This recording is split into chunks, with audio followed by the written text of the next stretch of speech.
The mystical American Patriots Society is transmitting to you from beneath 4 million cubic feet of solid granite, in the burning heart of the Yellowstone caldera. This is a variety program for normal sandwich-eating Americans with some concerns about living in a deranged, post-Christian technocracy. So, keep your third eye on the sky and your ear to the ground, as Sumo and Smokestack connect your main brain vein to a higher plane. Are you ready? Stand by.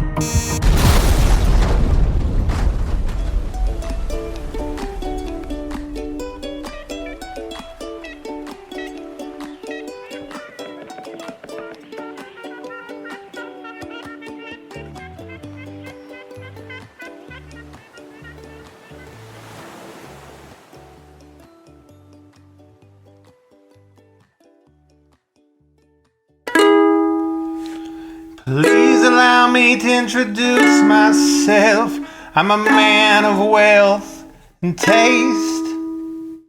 I've been around for a long, long year. Stole many a man's soul and faith. I was around when Jesus Christ had his moment of doubt and pain.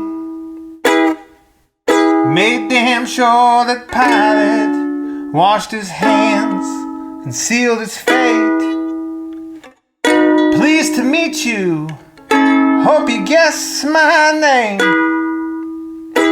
But what's hustling you? It's the nature of my game. I stuck around St. Petersburg when I saw it was time for a change. Killed the Tsar and his ministers. Anastasia screamed in vain. I rode a tank with a general's rank while the blitzkrieg raged and the bodies stank. Pleased to meet you. Hope you guess my name. But what's hustling you? It's the nature of my game. I watched the glee while your kings and queens fought for 10 decades for the gods they made. I shouted out, who killed the Kennedys? When after all, it was you and me. Pleased to meet you. Won't you let my name?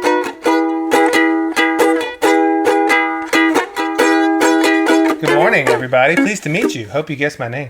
Hello. Good morning. We're having a bit of issues today. We've been suffering like several. I had to park the spaceship on the dark side of the moon today. Oh, That's how much of a problem. You're grounded right now. Wow. I'm grounded. I'm using the repeaters around orbit, and it's been a bit of an issue. We've been. I mean, well, we have several problems going on. I don't want to disturb the listeners, but you may notice a little bit of raspiness in Smokestack's voice. Yeah, I'm a little unwell. It's been 2 years since he first came out of the pod. Yeah, and the inevitable is beginning to happen. Yeah, I kind of feel I could feel myself sort of breaking down. Yeah, he's breaking down. I've turned off his reality stimulator at night so that he no longer has the illusion of having a family and chickens and which I really miss that. Yeah, it is sad, but it's necessary because I didn't want you to. I felt that I've learned from past experiences that if you turn that off before the clone dies, they don't have as much sorrow for like leaving behind loved ones because the loved ones were fake anyway. Yeah. Right? So I felt it was the kind thing to do. Yeah. But you've lasted a lot longer than any of the other clones. I think you've got a good month or two left in you still. I feel like I've had a good run, read a lot of good books. We've had some great conversations. Yeah. And, you'll be missed. I mean, not a lot because we just make a carbon copy. Sure, I understand. Literal carbon copy. Right. But so that's one problem. Another problem is that I feel like we've been nailing things a little too hard. We've been hitting the Illuminati where it hurts lately. Yeah, we have. And they've been coming after us. Like we've had security issues. So normally I do this just in low Earth orbit. I do the show, but I've recently had to move out a bit to keep away from, they have EMFs and all these things they try to use to it's bad down here signal, too, but they can't stop the signal. Yeah. So I think we're gonna continue hitting them where it hurts, because today we're gonna talk about some real stuff. All right. Real stuff. First of all, we're gonna talk about how Rittenhouse is probably fake. The whole Kyle Rittenhouse thing, and I know that you're not enthused about that one. We're gonna talk about how probably Christine Blasey Ford was just Brett Kavanaugh in drag. Right. I know, but it's true. I don't know what to tell you. And then to top it off, I'm gonna reveal the actual geographical location of the Garden of Eden and why it's the only one that it can be. Ooh. And then maybe we'll talk about Rh negative blood. Okay. I don't know. This sounds cool. But yeah, it's gonna be a thing. It's a Thanksgiving. It's been Thanksgiving. We all have a lot to be thankful for. One, that we are not forced to dress in drag to get a Supreme Court justice nomination. Yeah. One thing I'm thankful for every day, but I don't feel our listeners have been as thankful as they could have been. Mm-hmm. But it's okay. I'm not mad at them. But yeah, obviously Rittenhouse was fake. Who can disagree? No, Do you disagree? can't. I'm not at all sold on this. but it's obvious. It is not obvious Right? to me. I don't. Okay. here's my and I know I listened for a little bit. I was like, yeah, Rittenhouse. I'm pro Rittenhouse, right? Uh-huh. I was in that camp also. Sure. Because it's a big thing. But in hindsight, well, first of all, Rittenhouse is observably he's the grown-up Noah from Sandy Hook. Number one. Look up Noah from Sandy Hook, the kid that allegedly died at Sandy Hook. Mm-hmm. Named Noah. You did send me the pictures earlier this week. I mean, they bear a resemblance, but I think you need more than that to really sell me on this. Well, okay, but I'm just telling you that's who he is. Okay. Right? First of all. So if you're not believe me, listener, look up Noah Sandy Hook. Just Noah Sandy Hook. It's this little kid comes up, and then you put it side by side with a picture of Kyle Rittenhouse. You're like, oh, that's the same kid, just grown up now. That's number one. This is how they get the crisis actor pipeline. Okay. Right? So it's a a contract child. for life. You don't just do one gig. No, it's MK Ultra. You get MK Ultra into this program. I'm not even mad at Kyle Rittenhouse / Noah, whatever his real name is. Okay. Because he probably has been raised in some weird, kooky mind experiment where they're like, listen, this is what Americans do. We all put on shows for each other, and everyone's in on it, and they know and they expect it, and you're supposed to because we like to get mad. And Right. it's just that, but everybody knows, but they pretend they don't. I mean, Ted Right. Kaczynski sort of got that treatment. We now know. Yeah, they do this. They admittedly have done this thing to people. Yeah. Where they tell them, listen, this is fake, but everyone knows it's fake, so you just have to play along. And they're like, yeah, okay, this is what we do. And probably from a young age, he's been taught that's what society was. Right. And so he thinks he's doing really good at it because he gets to play a really big role. Right? But it's all pretend. But he doesn't know that. Right? Or maybe on some level he does, but he's been, since he was a small child. So you really can't blame him. He's like a victim here. Right? Okay. But okay. Here's the thing about the Rittenhouse thing. Rittenhouse, in order to believe that Rittenhouse was real, you need to believe that the whole incident was caught on camera from every conceivable angle, right? Like every angle imaginable. Mm-hmm. And all the main characters were caught on camera. Okay. With audio audible the whole time. We have trouble getting my audio to work, and I'm trying. That's Right? true. And I'm trying. I have a microphone here on purpose. Yeah. But these people are like, they're completely crystal clear in what they're saying. The pedophile guy who they called JoJo afterwards gets shot, right? And beforehand, he's like, "I'm good. Why don't you kill me?" Like he forecast his own demise. Yeah. Just like in a movie, Mm-hmm. he foreshadows his own death. Everyone is shown saying the exact right things they need to say to set up the story. Yeah. Including via drone footage, which just so happens to be they're filming that exact scene. Anywhere in the city it could have been, it's right there filming Kyle and the other guy, okay? Not only this, but Kyle is interviewed by CNN beforehand, before it happens. Like, what are you doing out here? He's like, well, I'm just here to help out. And he's on camera like him cleaning the graffiti, off the thing. Right, but there weren't that many people participating. Okay, you go through, I have alternate theory. After you're done, I want to lay out my alternate theory. Okay. Rittenhouse is also some sort of like, he ticks all the boxes for like perfect right-wing character. He's like, oh, I'm a junior police officer and a junior EMS agent and a junior fireman. Doo-ba-doo. Yeah. And I'm, and his character is a little pat. I'll give you that. His character's very pat, right? Okay. He also, just as a side, has the exact same birthday as Greta Thunberg. Thunberg? Yeah. Thunberg. Whoever her name is. Yeah. She doesn't matter anymore. They threw her away. All right. Okay. But here's the biggest thing that you know. And Thomas777 brought this up. And it's 100% true. When in real life, when people pull out a gun, what happens is people run away from the gun. Yes. Almost all the time. In fact, I challenge you to go on LiveLeak and find a video where someone pulls a gun and people go, there's a gun. I'm going to go charge like 30 feet. Right. Chase him down and wrestle it away. That doesn't occur. Okay. Right? That even people that are really tough, no, they're not stupid. They're like, I'm going to run at a rifle. Yeah. Who's going to win? Me, my abdomen, or the bullet? And they never people, even the dumbest person can do this calculus.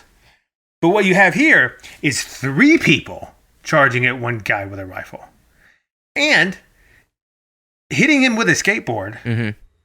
Right? It's really 4 if you count Jump Kick Man, who has since been identified. Right, really 4 if you count Jump Kick Man. Okay, who continued to charge at him after he's already shot people. Right, so he shoots the one, and then they're like, "Oh, he's serious. I'm going to continue to run at him." Right. But then one of them even has his own gun, and he decides, you know what? This gun is made to kill things at a distance. But me, I like to be within hand grabbing range. Yeah. To fire. So I'm going to run at him. And now this whole time it's happening, Kyle is then sort of knocked down. He's backwards. He's on his butt. He's shooting, right? There's no reaction from him at all. No surprise. At 150 decibels going off in his ears without ear protection several times. Because if you've ever fired one of those, they are loud. Yes.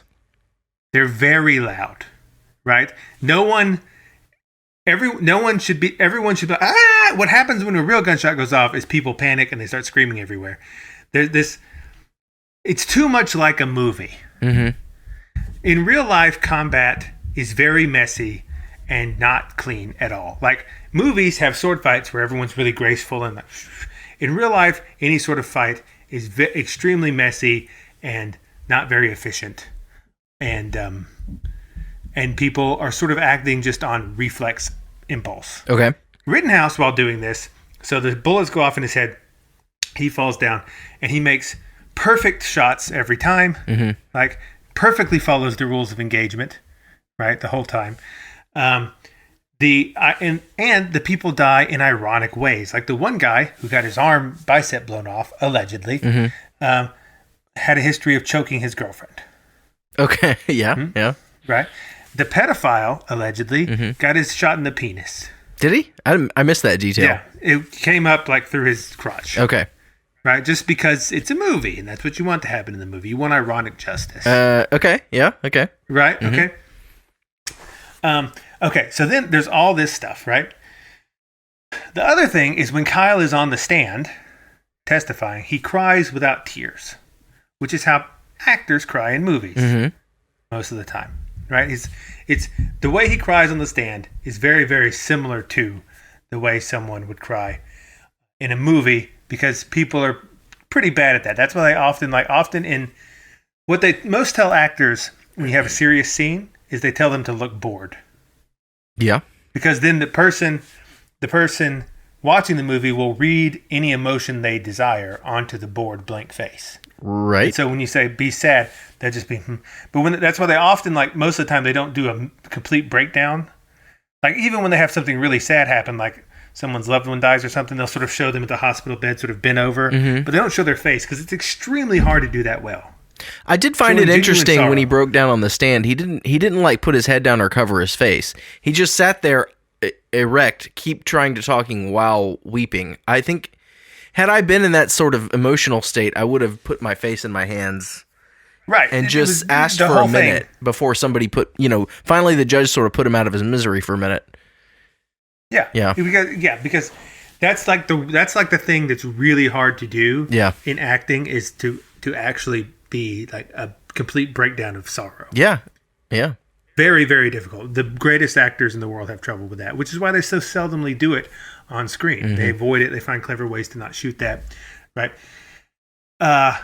So there's that. And then a key piece of evidence for me is that at one point during the trial, when they have the camera on the prosecutor, a person behind the prosecutor, his foot goes through the floor. I did see that. As though it's a green screen, because it is. Yeah. Right. There was definite video, and I saw somebody be like, "Oh, that's a compression error."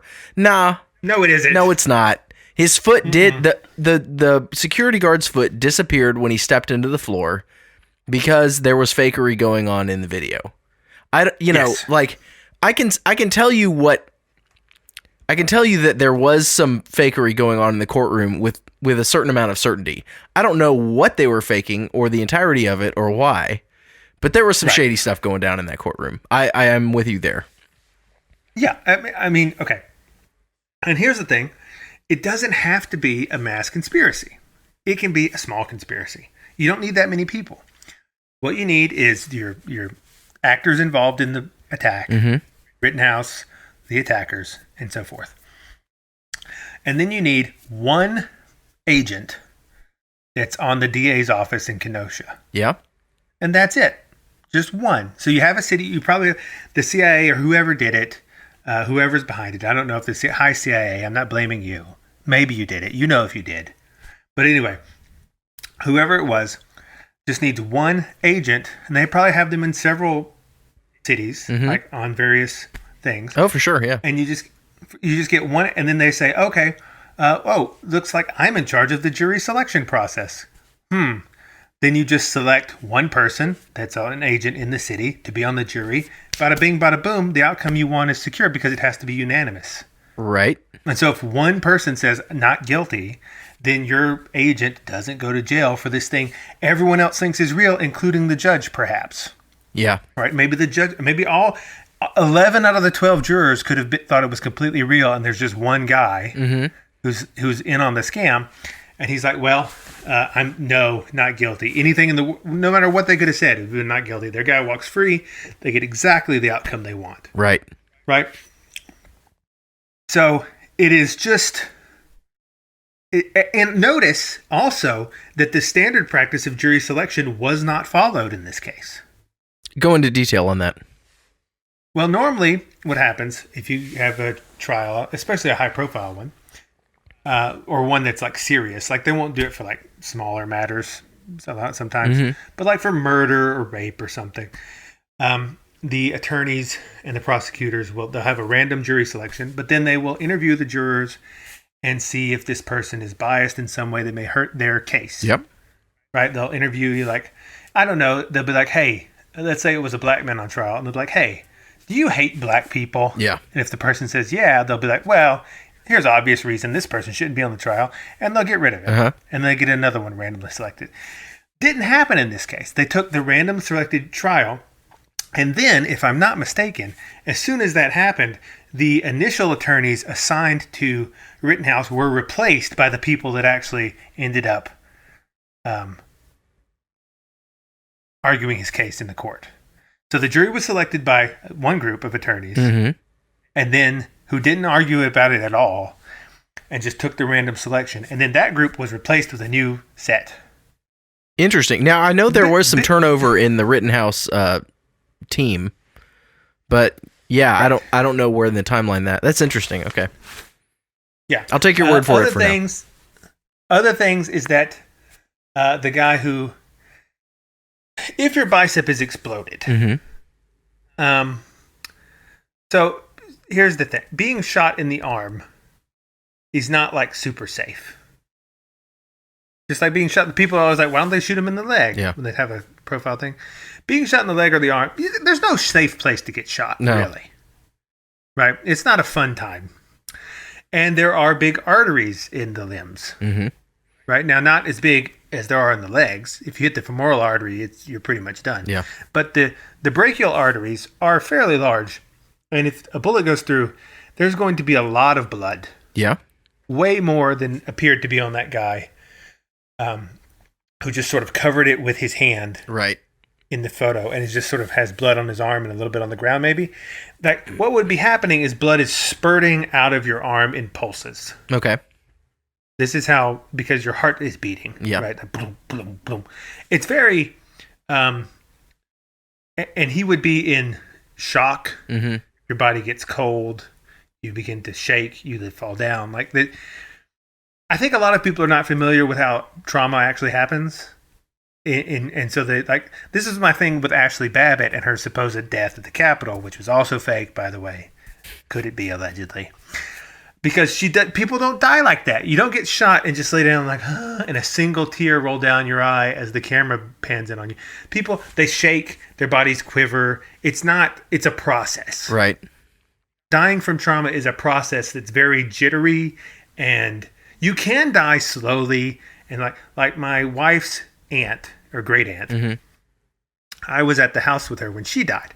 She died in her home at like 93, and the hospice nurse was there, and she would be like, the hospice nurse would come around every once in a while and like say, oh, she's down to 4 breaths a minute now. Yeah. Or whatever. Right? You can die, and then slowly it would get like 2 breaths a minute. One, and then it was sudden, at some point they called it. It was like, well, now there's no more breaths. Right. Right. But you can die very slowly and peacefully and but not if you've been bullet shot. Yeah. That doesn't happen. Okay. There's a bunch of other stuff that happens. You don't just lay down. That's what happens in the movies because after, like, say, John Wick shoots a bunch of people, it's much cooler to have him walk through a room with everyone laying still than everyone like, oh, hi, and clawing around. That gets a little intense. But that's what would actually be happening. Right. Unless you get shot like in the head. Sure. If you get shot between the eyes, you'll drop pretty instantly and lay still. Sure. But in the body, there's a lot more moving and agony and gasping and stuff. None of that which happens to the people that Kyle shoots. They just flop, or they, so the whole thing to me, and here's the motive. The motive is the motive of all of these things, is to create false binaries to divide the populace and cause them to go into hatred, violence to each other, and tear it apart, right? Because a house divided cannot stand, and that's what they want to do. Okay, why do you think it was real? Okay. My principal reason is a comparison with the assassination of Jay Danielson. Do you remember this guy? It was right around the same time Vaguely. as the Rittenhouse thing. I mean, within a month of the Rittenhouse thing, this other thing happened. And so a guy named Jay Danielson, who was a MAGA guy, I can't remember which city it was in off the top of my head. It may have been somewhere in the Southwest. Anyway, there's a great video about this that goes through the whole night, much in a similar way that the video was put forth in the Rittenhouse trial, that it shows people organizing to ambush this guy. And you see guys meet up, discuss a plan, lay an ambush, and they basically just shoot the guy in the head as he's walking down the street. Now. Sure. Oh, I remember that. Yeah. Yes. And but they didn't wrestle him, and he didn't have a gun. So here's what I think happened. So these mobs, all this BLM stuff, this was all, if both sides aren't ops, at least one side is an op. Okay. So correct. The murder of Jay Danielson was meant to send a message, because Jay was out there shooting paintballs at BLM people earlier in the night. Like he was out there making trouble for the rent-a-mob down there. And so they said, okay, we're going to make an example. So I think that, whatever Fed agent handler dude is running BLM said, hey, he pulled out, his hitters, his guys, because there's always informants in these crowds. These are people that just got out of jail and probably got recruited for certain jobs, okay?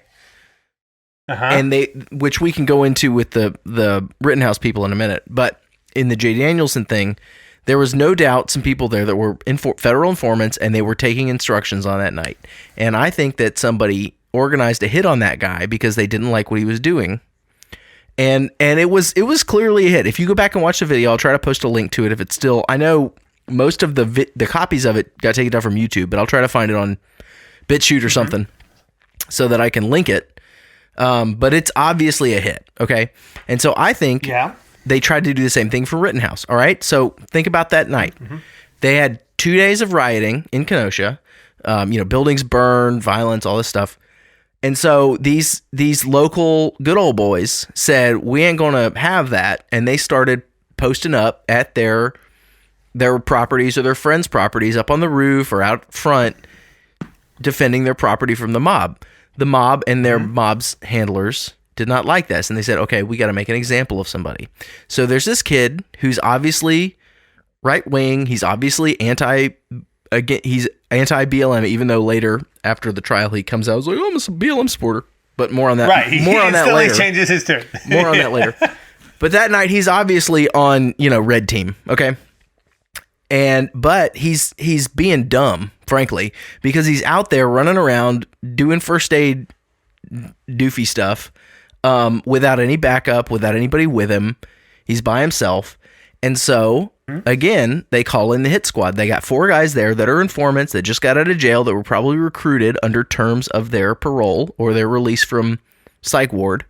For example, Anthony Huber, released on probation May 2020.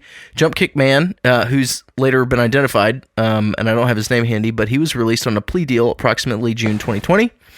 Joseph Rosenbaum, who raped 5 boys, released from psych hospital August 2020. And so this is really recent releases from jail related to the date of the event. And Gage Grosskreutz had all his DUI charges dismissed mysteriously right before the trial. So, and he had a long rap sheet too. But they weren't dismissed. They never existed. Right. Well, so that's the thing. So they're like, oh, they're dismissed. Where'd they go? They were dismissed. They just made them up. No, that's so why they weren't there. Gage has a record. He's been arrested, but he's never been convicted of anything because the charges keep getting dropped. And here's the interesting thing, that Gage is somehow affiliated with the People's Revolution, which just the name alone, that is definitely a Fed op, like honey trap. Oh, for sure. Just like the thing where they were trying to kill the governor of Michigan, and they had those internet retards entrapped into trying to go kidnap her or whatever, and then they put them all in jail. And it turns out that like 2/3 of the people involved or more were all federal informants. There's no way to look at it, your side or mine, that it isn't an op. Yeah, there was definitely an op. There's something happening. Without a doubt, definitely an op going on that night. And I think it was a hit. They picked a kid out there that they could make an example of. They had this doofy young kid out there playing around, doing hero stuff, which, like, in principle, I respect what he's doing. Like, I'm not knocking him. He could have been a little shrewder in his choice of action, okay? But, I like where he's coming from. Anyway, so they lay an ambush for him. The ambush fails. Okay, he gets off a good shot. He gets on the run, and the handler says, "You guys got to get this guy." And so these dudes are used to taking orders from handler because they are out of jail. Because handler said, "We'll let you out of jail, but you got to do what I say. You got to be an informant. You got to participate in some ops. We got to do some stuff." And so these guys are motivated to do this, and they know that they won't go to jail. Like they already, especially Gage, who gets released, who always gets his charges dropped, knows they can do whatever they want as long as they don't get killed and get off, right? So, right, but if this is real, there's a very high likelihood they're going to die. In fact, most of them do. I think. So are they going to do that calculus and be like? I think some people are stupid about what really happens when bullets start flying.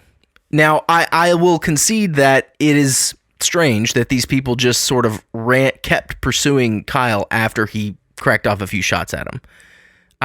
Yeah, I find that. So that's a good. Like, I'm going to give you that point, but especially he has his own gun. He could shoot from a distance. Well, you talking about Gage? You talking about Gage shooting from a distance? Yeah. Nah, he had a pistol. Like, if you're going to do a long distance shootout between a Glock 19 and a AR-15, the AR-15 is going to win. Yes, if you're doing that, Right. but Kyle's running away a lot of the time. You could just shoot him in the back. Right. You don't need to run up. I think what happened is they saw, like, dude snuck up on him with the skateboard and clocked him. Like, he got a sucker punch on him and got him on his heels and on his back on the ground. And then at that point, they felt confident enough to go in for the kill. They just didn't. They were just really bad at their job, and Kyle got really lucky. Because if they clocked him with this, think about this. He's running. He's trying to escape. He's clearly scared, right? So when somebody's scared, this is like lizard brain stuff. You see somebody demonstrating like big fear response. That's blood in the water. I'm gonna go in for the kill. So Jump Kick Man and Skateboard Dude, Rosenbaum or whatever, they go after him. They kick him and they hit him with the skateboard. They got him down, right? So if he's taking a shot to the head, he's probably dizzy, can't see well. They got their opportunity to go in for the kill. But Rittenhouse still got the better of him, got his shots, made it out alive, right? So that's what I think happened on that night. Now, as far as the video that was available, there were several people, and this wasn't uncommon through all the nights. And you can say, okay, there were people videoing all over that, both independent / right-wing media people and people working for the feds that had drones up and all that sort of thing. So both sides, quote unquote, of this thing had video assets on the ground doing stuff. Okay. There's a reason that there was a drone up over that scene that night. It's because somebody was running that drone and telling people what was going on so they could kill Kyle Rittenhouse. I think the drone was part of the hit. Okay, that's fine, but how was all this, if it was a hit, right, here's the thing, you gotta remember when it first happened, right, almost all of the video evidence related to it appears up on the internet within the first 24 hours. Right, yeah, well, that's because you had people with cell phones uploading stuff to social media, like, instantly, which people do. But you gotta think, like, everyone there is videoing, and they're all like, I just was somewhat involved in, like, some murder. Yeah. And no one thought, maybe I shouldn't upload this. I mean, or maybe I shouldn't upload it with a tag that says Kyle Rittenhouse. Like, I agree that's crazy. How is it all accumulated? So I agree that's crazy, but that's how people act. They do this all the time. Like, the craziest stuff gets uploaded to social media, man. Like, get on WorldStar, dude. Like, I mean, I agree that, but all of them, all of their, if a thing is real, I think you would have a, like, let's say there was a knife fight and someone dies. Yeah. And it was on camera from multiple people. What would happen is you'd find it online, and it would go viral or something. And then, like, months later, some other person would be like, "Oh, I also had this clip." Right. Like, it doesn't, like, there were dozens of clips of this, and they all just were sort of thrown at us within 24 hours from multiple different sources. Like, oh, here's the drone footage too, and here's this. And well, the media, the media went out that night, and they got on Twitter and they were combing social media for people that were in Kenosha, and they were saying, "Hey, do you have footage of this thing?" Like, there was a collection effort. How do you explain the disappearing foot in the courtroom? Okay, well, let's get to the courtroom. All right, so in the intervening period between the hit and the failed hit and the courtroom, I think that the Department of Justice Community Relations Service, which is a division of the Department of Justice that basically stage manages high-profile legal stuff, okay, like the Rittenhouse case. So their job is to run things in a way that have the social outcomes that the Department of Justice wants. So they either want it to be ignored, or they want people to be outraged, or whatever, depending on the political nature of the case. You can look these guys up. It's a real thing. That's all. What else am I going to say? So they got their hands on, the Community Relations Service, CRS, got their hands on this case, and they did a few things. One is they got involved with the legal teams. As you said, they got involved in jury selection, and then they staged managed the trial. That trial I agree with you that it was a theatrical production in its nature. I mean, it was the prosecution was clownish and inept, and I know, like, yes, they work for the government. People that work for the government are dumb, often. Right. So yeah, okay, I get that, but the disappearing foot on the guard, the all the hyper drama, Rittenhouse having that weird breakdown that at the time I thought, this is strange. I mean, it's not strange to cry on the stand, but the way I thought it was weird too. So I'm with you there.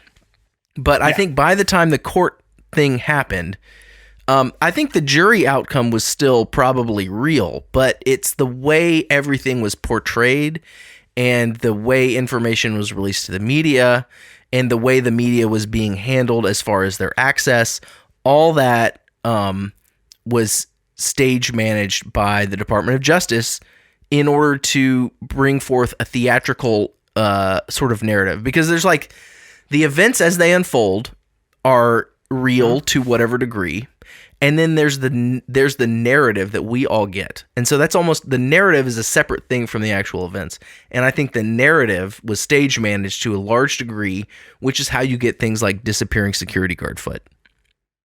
So in summary, I think that was a real hit on Kyle. I think he got really lucky and defended himself. And then after that, everything was stage managed, even though it was still a real court case. What the view of it we got was controlled by CRS. Okay. But I think for me, what will be the proof of my case or yours is what happens with Kyle now. Because if Kyle is now turned into a right-wing celebrity media figure who sympathizes with the right wing, but ultimately tells them do everything the left wing wants you to. Yeah. Like he already has. I mean, yeah, he's already, like, once he said, "Oh, I support BLM," I mean, I just rolled my eyes and discounted him. But the thing is, that can be explained with money. There's a whole year interval where Kyle's got people offering him money. He's got people of all sorts talking to him. He's got very high-profile attorneys that are connected with people in government and intelligence agencies and all this stuff. Sure. They had a whole year to get after this kid. And I think they knew what the outcome was going to be, right? I mean, let's take events at face value. A mob of 4 adults ambush and try to murder a minor and chase him down the road, repeatedly trying to kill them, and he defends himself. That's a slam dunk case. I'm sorry, like, it doesn't matter if he was using bad judgment and going out there that night or whatever. Those are all tertiary issues. The fact is, he was ambushed, and it was an assassination attempt. Even if they're not calling it that, that's what it appears to be. That's what it is. He was clearly defending himself. Everybody knew how this was going to end up. So they had a whole year to get at Kyle. And there's like, dude, you're going to be a celebrity. Get on board with us. And he did. And now everything flowing from that, we will see. It's going to be very, like, sort of Ben Shapiro politics from here on out. Well, yeah. See, I think he's the perfect, like, because he's like a hero for people. Yeah. And so now they're just like, oh, well, like, if the right wing is starting to get a little too dissident. Yeah. Then just make their own hero. You got to channel their energy into somebody that they can manage. Right. Yeah. Which would be perfect if you just made up your own hero. But the point is, my point is, you could have done that. Yeah, they probably have done or will be doing that to Kyle. But my point is, they can do that after the fact. Okay, that could be. Okay. That could be. But have you considered the fact that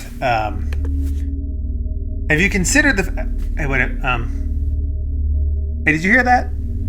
No. I don't know. It sounded like a high-pitched whine or something. No, I didn't hear anything.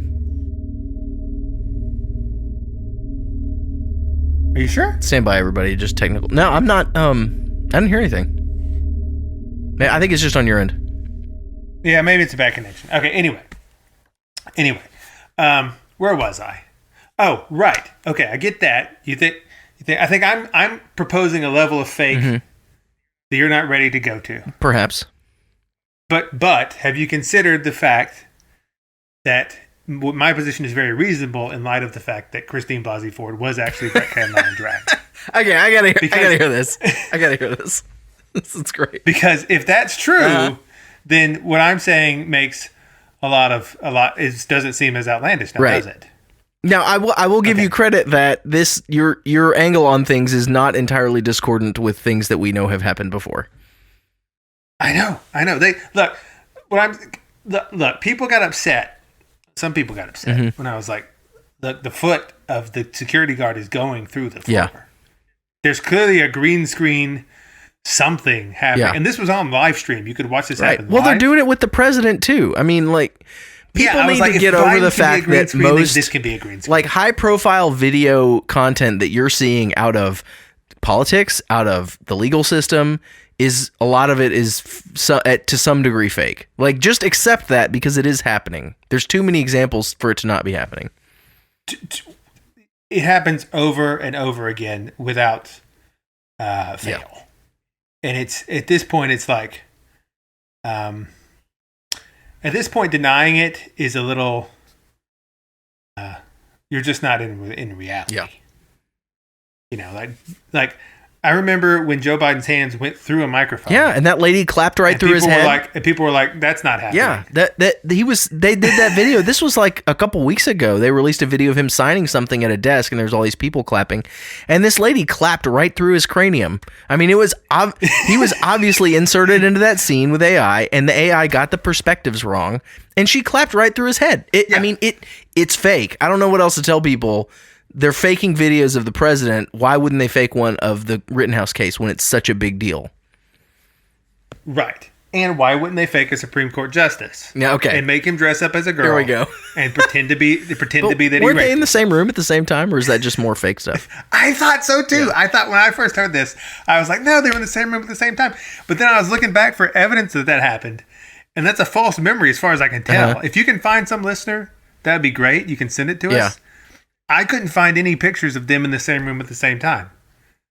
Like, they never allowed him to meet his accuser because they said it would be too traumatic. Interesting. Really so she testified when he wasn't present. Yeah, she always testified when he wasn't present, and he always defended himself when she wasn't present. Oh. As far as I can tell. I, like you, thought, but wait, weren't they in the same room at the same time? But I went back and looked, and I couldn't find any evidence that had occurred. They appear to always have not been together.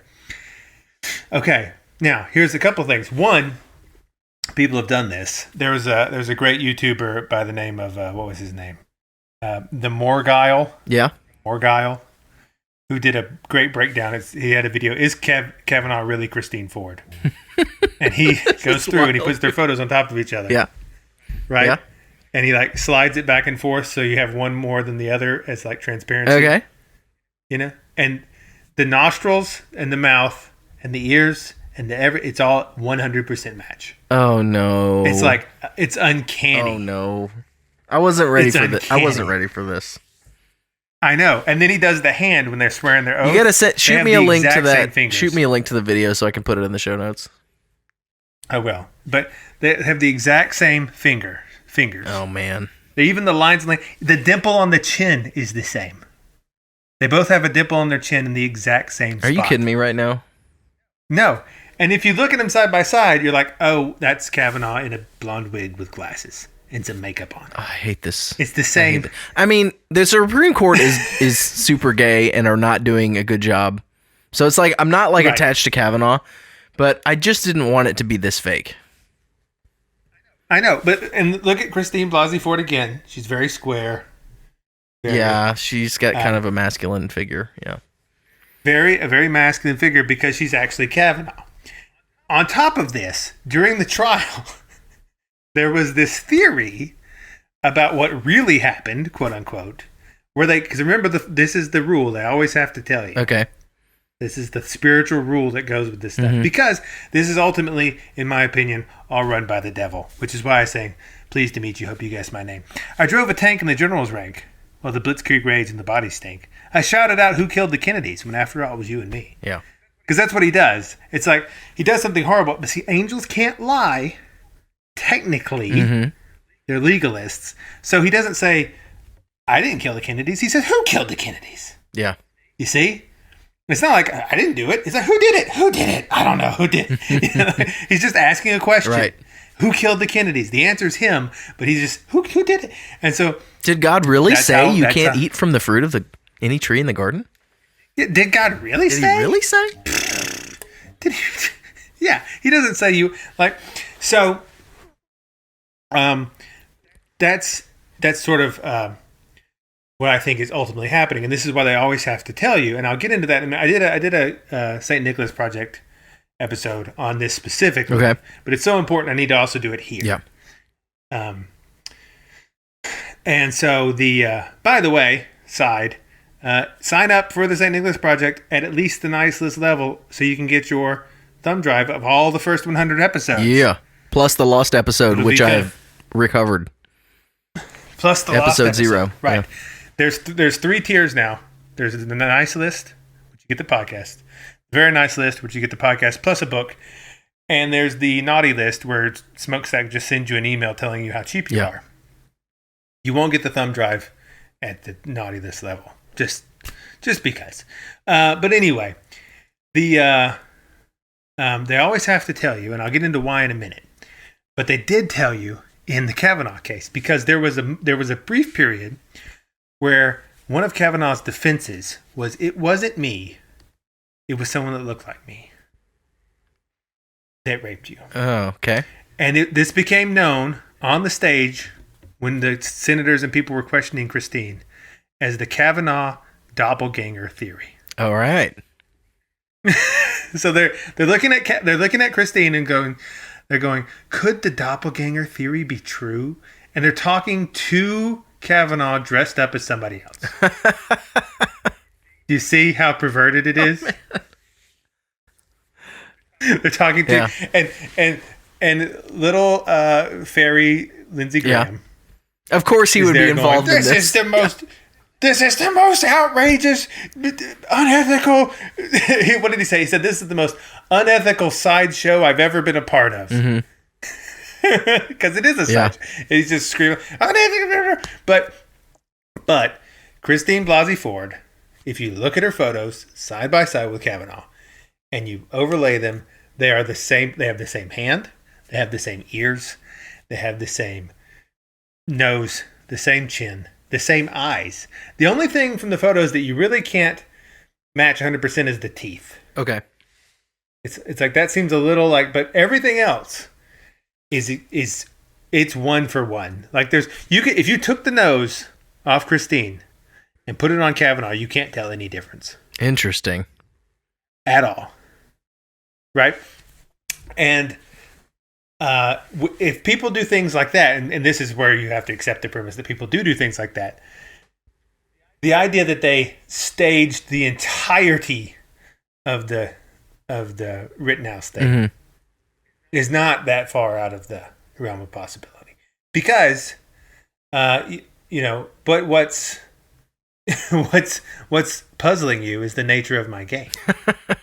Because what they like to do is you create, it's a whispering in people's ears. It's like, listen, your right to self-defense is on trial. You need to get very angry. These are very bad people. Yeah. Start to kill them. You need to be hateful. And the other people are like, they want to just get out in the streets and shoot you because you don't want black people to die. Yeah. They're evil.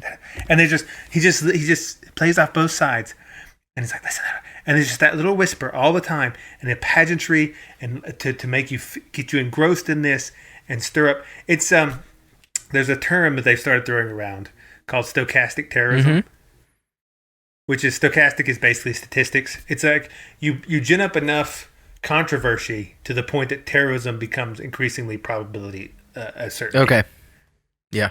Right? And so that's what they're trying to do. That's the whole, it's like, just get people mad enough, do this, and then you create an environment where terrorism becomes increasingly likely, violence becomes increasingly likely. Then you can justify all the things you want to do to crack down on freedoms and all these things because people are dangerous and all blah, blah, blah, blah. And then that is how you do you get people to kill each other and lose their souls and all this stuff. Yeah. Well, I mean, I would argue that the bad guys over in Rittenhouse is happening. They were all signed up to play death games. I mean, really, like at the spiritual level, like we've talked about that on previous shows. is that they were invited to play a death game. They could have just sat in jail, but they said, hey, I'll let you out, but you got to play this game. And they said, okay, deal. Squid Game is real. The Squid Game is a truth drop. It's like you're playing the Squid Game. Well, I think that's what they signed up for, and they got what they paid for. Yeah, that could be. Your theory could be correct. I am so used to them because also one of the pictures of Osama was just the whole Bin Laden that was so fake. Well, one of them was just Obama. What? In a beard. Yeah. You gotta send that to me. It's true. One of the pictures of Osama is just Obama in a beard. That may have just been like some 4chan guy having a laugh. No, it's the same. Okay. It's the same person. But I'm just saying that like Osama probably wasn't even real. That's why like his corpse never displayed. He was never like it's just a made up thing. Right? And these are people that go worship a giant plaster of Paris owl in the woods. Mm-hmm. They do. And they wear masks and devil horns. Yeah, they do. And then pageantry is the whole thing. Yeah.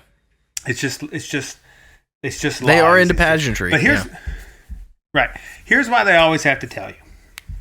And this is a crucial thing. This is so crucial. I felt I had to give it I had to take the content from the special shows on Gumroad and give a little bit of it here. They have to tell you because at some level you have to agree to it. Yes. Yeah. Right? So this is how it works in hypnotism. Have you ever seen a stage hypnotist? No, not in person. Okay, here's what they do. They're fun shows and hypnotism works, but here's why it works. Like hypnotists always say you can't be hypnotized if you don't want to, and that's 100% true. You cannot be hypnotized if you don't want to. So what they do is they'll start the show and they ask for volunteers. They bring up a bunch of people. They may start small and do some little things with like 1 or 2 people, but at every point they will bring up like 12 people in every show at some point. And they will hypnotize them and they'll get them to do things. And it'll start off very benign, like now hold your arms above your head, and you too, audience. And he'll tell the people on stage, you're very strong. You can hold your arms above your head for hours. You're not tired at all. And everyone in the audience is like, they can't do it for like 5 minutes, 2-3 minutes. And it's like, But the people on stage are doing it for a long time, and people are like amazed. These hypnotized people are sitting there calmly with their eyes closed and not feeling any pain and just holding their arms straight above their head. Like this. Right, starts out very benign, something like that. Some feats of strength, like I watched one where this girl laid with her head on one chair and her heels on another chair, like a plank. She laid like a plank, and she had a full-grown man sit on her abdomen while she was hypnotized, and she held it. Because when your body is actually capable of a lot more strength than you're normally used to. When you're in a heightened state, this is why there's stories of like mothers lifting cars off their babies and stuff. So they do stuff like that to start, but then gradually it gets a little bit more embarrassing, and then it'll be like, let's act like a chicken, or you're going to act like a dog, and you're a chicken, and then as that happens, there'll be some people that aren't as into that because it's embarrassing, right? And some people that really embrace it, and so the hypnotist is going around, he's noting like this person's coming out of the hypnosis because they don't want to do this, right? And so he'll say, oh, thank you, you going back down to your seat. And then it'll get a little more embarrassing. And those people that don't want to go along with that, whatever it is, they'll be ushered to their seats. And then it starts getting a little sexual, a little flirtatious maybe. Like pretend to kiss yourself, or pretend you're kissing an invisible person, and they're like making out with someone in space, like an invisible person. Right, yeah. And it gets... it starts getting more and more embarrassing, and the pool of people start to whittling themselves down more and more by who's tolerating the embarrassment, until you're left with like the 1 or 2 that really, really wanted to be an exhibitionist and needed cover to do it. Yep. And so what the hypnotist is doing, it's just like alcohol. Alcohol allows people to behave the way they wanted to, and a lot of it is just an excuse of like, well, I was drunk. So you can say that later. You can behave how you want to, and then when people call you on it later, you say, I was drunk, and that absolves you It's the same things. I was hypnotized. I wasn't, and it's a lot of people have a desire really act out in public, be sort of exhibitionist in different ways. And what the hypnotist does, and other people, as he selects those people, I mean, it starts off with asking for volunteers. So already the people that come up there want to be hypnotized, to be on stage, to show off for people. Right? And you whittle it down to who's willing to do the most. And those people, they're still under hypnosis, but they're there by choice. This is how people get into politics, too, by the way. Yes, same process, which is why it has so much in common. Yeah. It's all stage magic. Okay, so this, you being in on, they're giving you cover to do the thing that you wanted to do. So the reason they always have to tell you is because a spell doesn't work if the person doesn't agree to it. Your consent is essential, right? This is why they have to show you, like, Biden will be signing a bill about like how now you have to inject yourself with 7 vaccines. And then someone claps through his forehead. Mm-hmm. And they show you, this isn't real, just FYI. Yeah. But then everyone's like, they ignore that 5 seconds. Like, it's a compression artifact. I'm mad. I just fed posting. And because that's what they wanted to do. Or the other people are like, yeah, that'll teach those anti-vaxxers. Yeah, we've got it. Now, everyone was shown the hands clapping through his cranium. Yep. And they all chose to ignore it if they wanted to go along with the spell. Right? They have to show you that it isn't real so that it self-selects for those people that want to do it anyway. Mm-hmm. Right? And this is why they always have to tell you, is because the spell to get your... It won't work on you unless you voluntarily enter into the compact on some level. And so that's why you are fooled, but you're also culpable in having been fooled. And I'm not saying that I don't also fall for this stuff. Yeah, I think everybody does on different levels. Yeah, sure. On different levels. Like, and it happens in your personal life as well. Like, one of the biggest ones going is like, if you don't believe something, right? Or if you don't, well, let's say you don't, if I don't keep working this horrible job, I'll end up homeless. Right? That's one. That's just a lie that people say.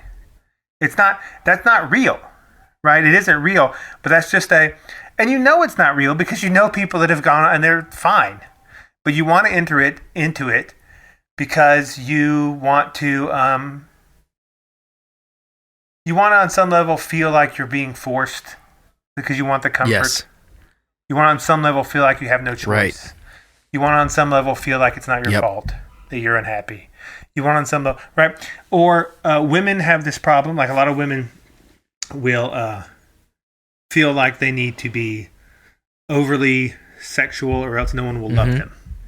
That's a lie. But also that's a lie because they kind of want to do that anyway. And that's how it traps you. Right? So these things happen and they're problems, but you're always, it's on every level, like even in your personal level, but then also like on a macro level, societal level. You know, like this is how wars happen. I mean, think about like the insanity of everyone going to war because Franz Ferdinand was murdered. Like, that doesn't make any sense. No, it doesn't. Franz Ferdinand was murdered, so now we have to blow up France and Germany. It didn't make any sense then. And you don't even know if he was really killed. That may have been a psyop. He may not even have existed. I mean, who even heard of him before it happened? Like, oh, Franz Ferdinand. I don't know, it's Franz Ferdinand. You know, no one was sitting, I'm sure no one in Sweden was thinking like, I wonder what Franz Ferdinand's up to today. But then someone's like, hey, Archduke Ferdinand was killed. He was like, he's an archduke. He's very important. Big deal. I mean, he wasn't even a king of anything. He's like upper nobility figure. Yeah, it's like, who? Archduke Ferdinand. Is that matter? Yes. That now we have to all go to war. That makes sense to me. Because they sort of wanted to go to war anyway. Right. Right? And that's how it always happens. Just like, imagine what would have happened if, think about if this makes sense. Okay. Some guys from Colombia, some guys from Texas get on an airplane and they hijack it and they fly an airplane into a tower in China. And then China says everyone in the United States is culpable and they have weapons of mass destruction and we have to go get them.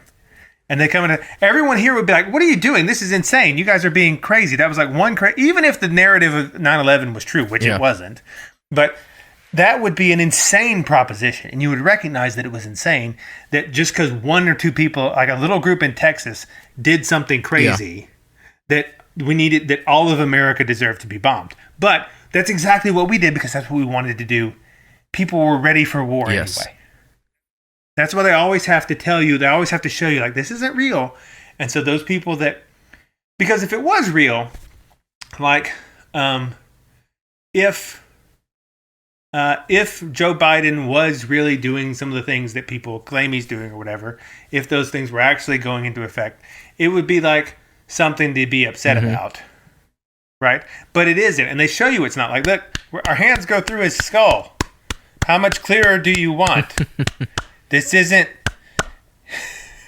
What do you want here? You know, and so then you're like, oh, okay. And once you realize this, and the reason this is important is because it helps people. Like, your hatred for other people goes down immediately. You're like, oh, right, I'm being tricked. Yeah. But it's hard. It's hard to admit that you're being tricked. That's painful. But the devil's good at tricking you. But but once you admit it, like, oh, this is a trick that I fell for, you're right. You can stop, like, playing the rage game.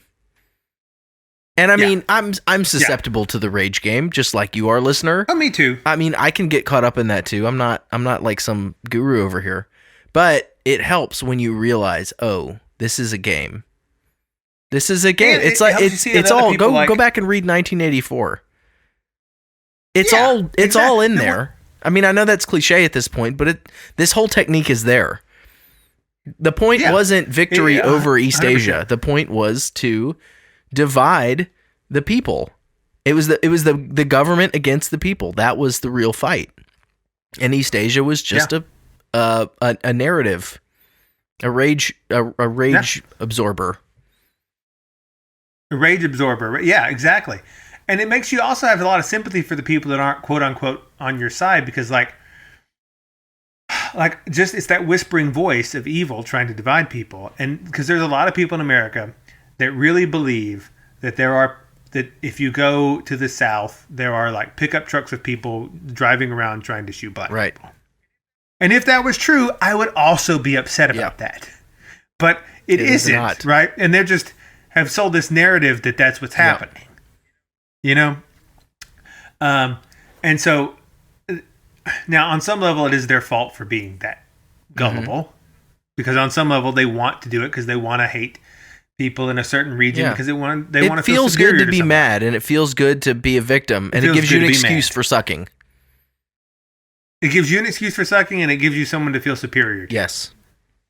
Which is what a lot of it comes down to. But that's why they always have to tell you. And that's why I believe they do tell you when they're like, they look at Christine Blasey Ford and they're like, could it be that there was a doppelganger Kavanaugh? And they're just staring right at him. And everyone's like, huh. Is it? Wait, have we ever seen them in the same room at the same time? And it's so out there. But like, also it isn't. But when you're first introduced to this idea, that sounds so brazen that someone would call you on it. But like, remember, we're in a world where Lindsey Graham is a leader in conservative Southern politics. I mean, that's less believable than Kavanaugh and Blasey Ford being the same person, honestly. Yeah. I mean, it's just, it's laughable. And all of these people are, well, I mean, like I said, they always tell you, like Bill Clinton's book. One of the first things he said, I remember being a little boy and I went after the moon landing, and the janitor at my father's work, he said he didn't believe it. He said they could do anything on TV. And I thought that was the stupidest thing I ever heard. But now, after 30 years in politics, I'm not so sure he was crazy. He says that in his book because he's just letting you know, like, listen, we do a bunch of crazy stuff. I had no idea. You That's wouldn't great. believe. You wouldn't believe the things we've done. Like, I don't even know. For all I know, Monica Lewinsky was fake. I don't know. You know, I mean, it could just be a thing because they always like to stir up. Yeah, anger because that and, was a moral outrage par excellence. The whole Monica thing. Right. I mean, man. And then, you know, was it Pat Buchanan that was sort of leading the rebellion against? Yeah. I mean, that was some serious like A-level drama fit for the stage. Yeah. Yeah. Yeah. And what side effects is what they do is because like one of the things that happens is they'll get you to compromise your morality by defending someone because it feels like that's your side. Yeah. So like if what happened was real, then Bill Clinton, there's obviously no defense of it. But people defended it anyway because he's their great president. Examples in the Rittenhouse case. Right, because one of them was a pedophile, and people are like, he's a hero. Yeah, they got posters of him like, oh, he's a hero and all this stuff. He raped 5 boys. And you're like defending. It's incredible the what people are willing to sign on to participate in this outrage machine. Yeah, it is. And so I think pleased to meet you. Hope you guessed my name before it's a little too late, because he's just putting on a stage production. Until you. And you can go along with it if you want to, but they always have to show you because it has to be voluntary on some level. You have to be fooled willingly. Yeah. It is stage magic. That's why I call it magic, because it's like, just like the magician on stage, just like Penn and Teller or the guys that got eaten by their tiger, whatever their names were.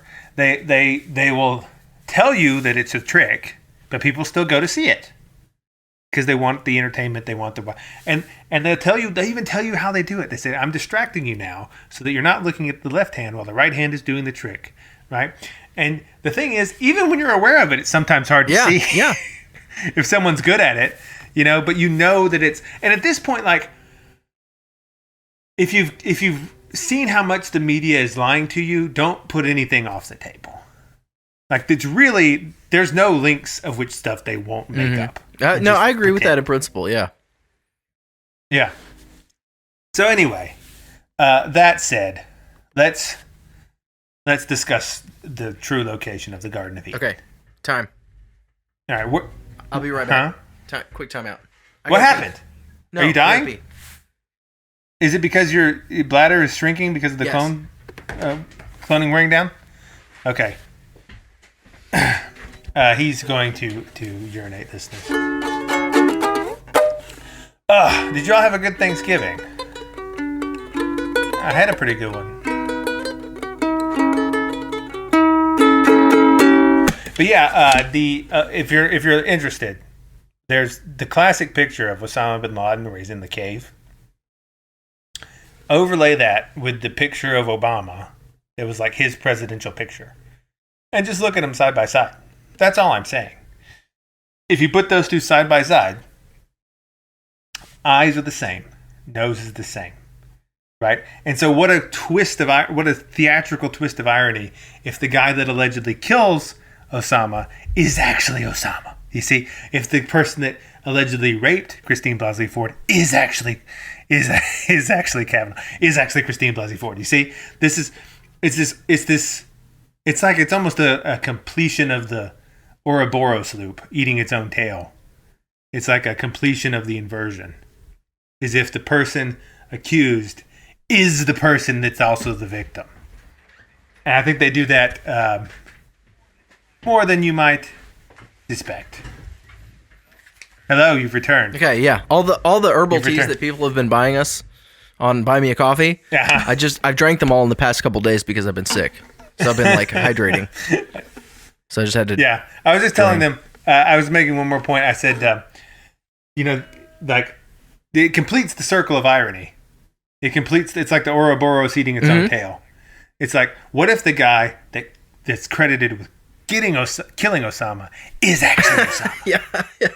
What if the guy accused? What if the person accused of raping Christine Blasey Ford is actually Christine Blasey Ford? Yeah, that's what you're doing. And they're just like, this is perfect. It's like completes the perversion.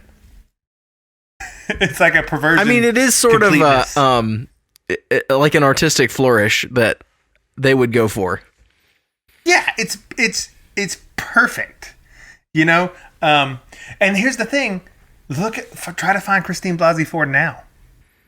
Where'd she go? She's not teaching at Stanford or whatever. Yeah. In fact, there was an article like a couple of not long ago saying, she moved 3,000 miles away. She just couldn't live in Kavanaugh's America. Oh yeah, I'm sure a lot of people were giving her a hard time over in She just conveniently disappeared. Yeah, I'm sure life was really tough for her. Yeah. You know? Or look into the FBI crime statistics for the county for Newton, Connecticut in 2012 and see if there was listed, I believe, if I have it right, 7 violent crimes, 0 murders. Are you talking about Newtown now? Yeah, Newtown, whatever, in Connecticut, where Sandy Hook allegedly happened. Mm-hmm. Not a lot of crime there. Not a lot of crime. Not a lot of crime there. No. Adam Lanzig, the guy that supposedly did it, nothing on him, 0. You can't find anything about it. These people just don't exist. Yeah. And people have been trained to have the mind of a goldfish and never remember 3 months back. Like, just ask yourself, next time there's a high-profile thing, where is X now? Yeah. And just go back and look. They're always gone. Yeah. They've always vanished from the face of the earth. You can't find anything about them. You can never, like, they don't show up anywhere else. They're just these high-profile people. They're gone. They served their role in the story, and it's over. But anyway, where do you think the Garden of Eden is? What happened to it? If you had your druthers, your guess. Okay, so I've heard people say that it's at the North Pole. But I have a problem with that. Sure. Is that Adam and Eve when they were kicked out of the Garden of Eden, went east of Eden. And you can't go east of the North Pole. You can only go south from the North Pole. Gotcha. So that leaves I'm going to explain exactly that. Big question mark. So please do. Please explain exactly that. Okay, because I think we maybe have cracked the code here, listeners. Oh boy, this is like high level something. Mm-hmm. It may be high level insanity. Okay, I mean, not impossible. No, or it may be high level, like, I don't know. I wouldn't call it theology. Mm-hmm. Well, because I'm not using any. What do you call them? I'm not making any lemmas. I'm not making any proofs. I'm not. Yeah. I'm using. We're definitely not doing theology terms on this show. Right. Yeah. Right. This isn't systematic anything. Right. This is more like, this is more like artistic discovery. Sure. Yeah. It's a process. Right? Beautiful process. It's a beautiful process. Okay. I am of the camp that the Garden of Eden was at the North Pole. Okay. In fact, I would go so far as to claim that under ancient cosmologies, it's the only place it could possibly be. Mm. Everywhere else doesn't make any sense. Because the narrative presented in Genesis of the creation order is one of outermost to innermost. Mm-hmm. Right? Because otherwise it doesn't make any sense. Like, why would he make fish and birds on the same day? Why would it, why's the fish got to do with the birds? He starts at the most outer space, then like the sun and the moon, like the earth, and then like the things that aren't on the earth but are close, like the fish and the birds, things on the earth and the creepy things, and then finally, because man's the center of the universe, is the thing. Yeah, so it finishes in the middle. Okay. Right? And also implied in that, in a strange way that's hard to conceptualize, is that man is also there at the beginning of the cosmos. Because Christ is man. Christ is the one doing the thing. Right. And there's also all this talk in like the book of Proverbs and Wisdom, where there's like he's talking about before anything else was, I played on the mountains and ran in the springs. Like the beginning of the, but man was there at the beginning of the world, and is also like the central hub. And man actually means middle. Like man comes from the Sanskrit word for middle or center. Okay. Right. So man is the center point of the universe, which is why the belief was that the fall of man caused the fall of the whole cosmos, because it's like the hub of a wheel. Yeah. If that gets broken, the whole thing starts to spin off.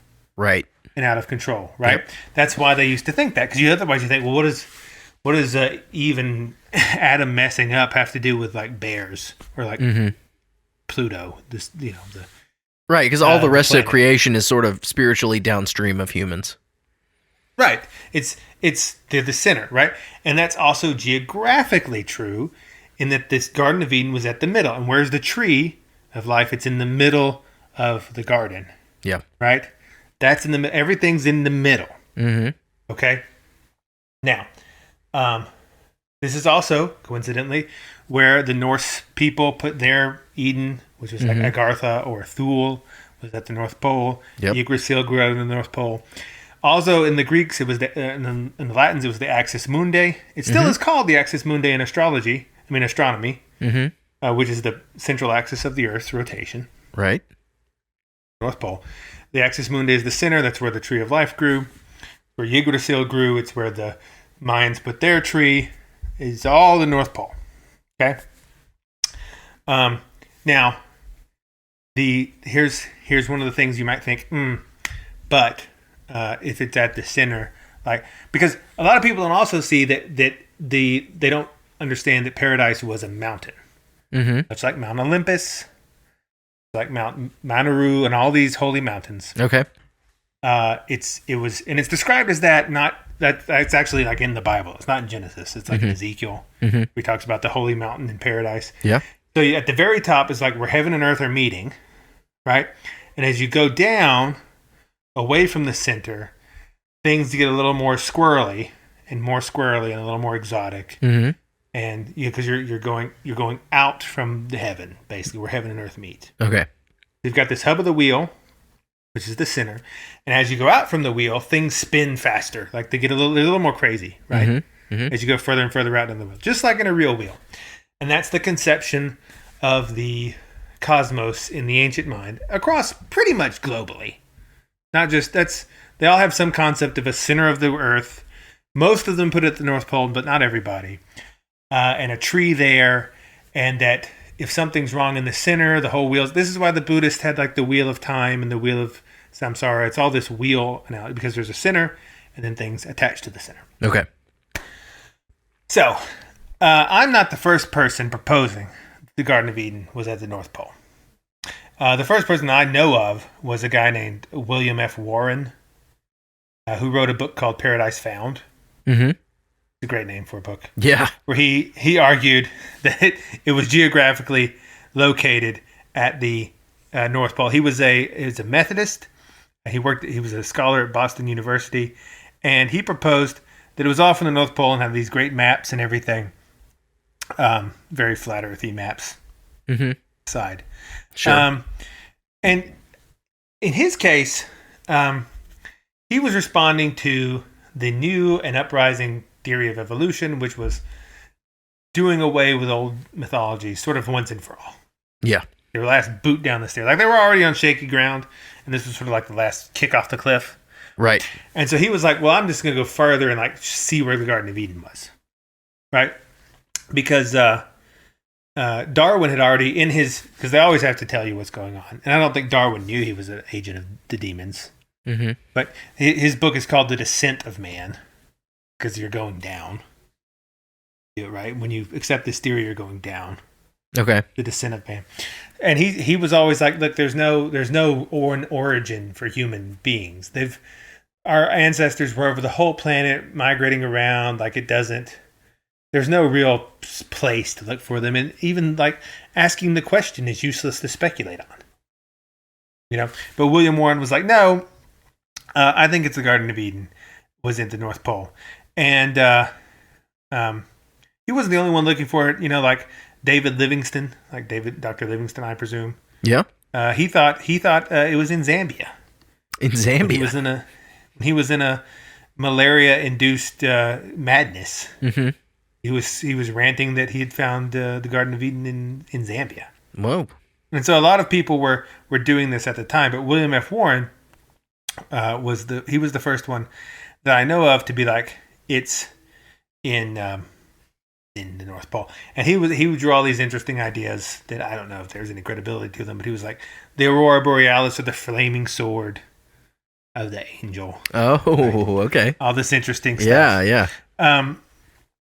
But people like you will often be like, okay, but he puts the and this is why the Hollow Earth theory has traction. Mm-hmm.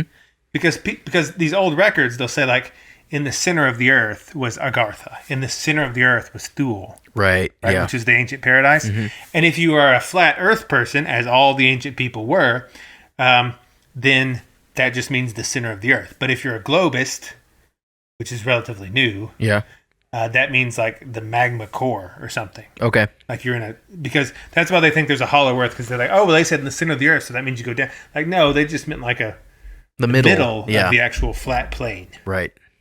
Right, but you're putting your new cosmology on their old one, and it makes it, now you have to have Nazis with UFOs under the ground, which I respect, but it just doesn't make a lot of sense, right?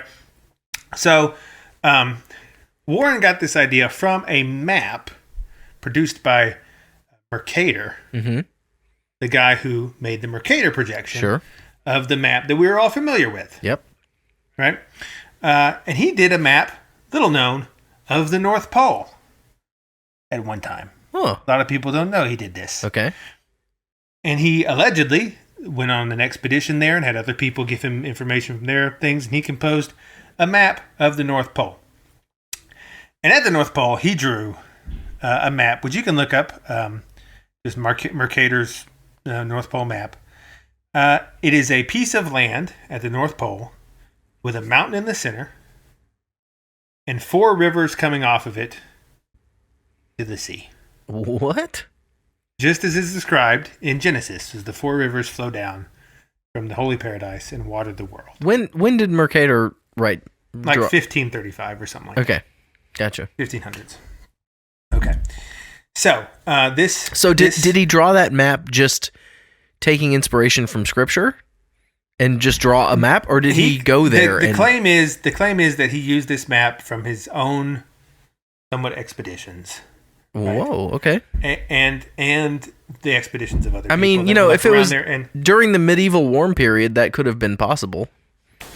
Sure. Like the things was different then. Yeah.